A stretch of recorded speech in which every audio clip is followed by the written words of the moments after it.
How's it going, everybody? This is the book summary 2 of The Power of Habit, talking about family, the uh, the methods of habit formation in a family. From what I gathered after looking at the Alcoa Worker Safety Initiative, you need keystone habits. So what the administrators did in Alcoa situation was that they set up the most important thing is patient safety. Not patient safety, but worker safety. And so when you strive to um, keep a particular thing, perfect, it kind of flows into other parts of the business. So or family. So small wins become contagious. So one small win of nobody getting hurt kind of flows into gets the ball rolling in the right direction to form good positive habits. You need to create structure to help those habits flourish. So they set in place, if workers thought that a situation was unsafe, they had a line of succession to fix the problem.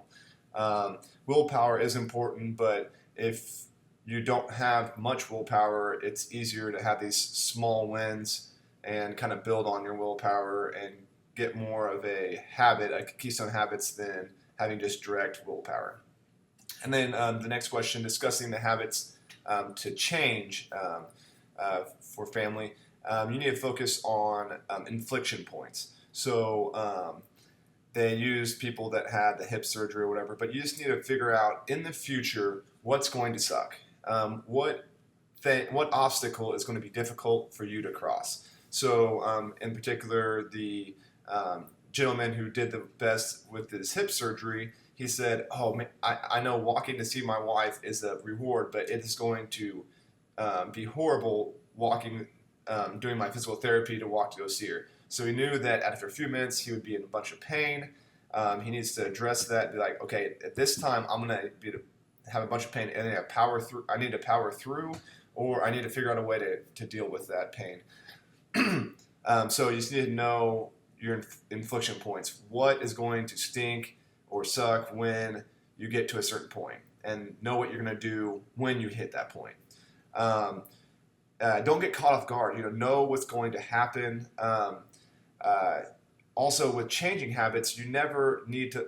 One of the good quotes in here was, "Never let a catastrophe go to waste." So if something really bad happens, you need to use that to implement change. People get into a habit and don't like change, but they will change if something horrible happens, like the death of the gentleman who had um, surgery done on the wrong side of his head and ended up passing for the hospital in the Northeast. I forgot what the name of the hospital was, but um, the brain craves familiarity. So when the catastrophe happens, you need to implement change. So to do that change, you need a camouflage change uh, to make it look like what is common. If you don't have a catastrophe to make that big change. So when applying the concept to a real or hypothetical family, um, it's hard to get kids sometimes when to eat vegetables or whatever. Put the vegetables in something they like. They're familiar with a certain food. Put the vegetables, what you want them to eat, in that food. They like watching TV. They're not active. Make them watch an active TV show where it gets them moving. You basically need to use little things to camouflage, what is familiar. And then use catastrophes. Hopefully, no family needs to have a catastrophe to change the way they do things. But if something bad happens, you need to implement change at that point with the kids or with the family. If the parents were smoking and the kids got asthma from that, use that to quit smoking.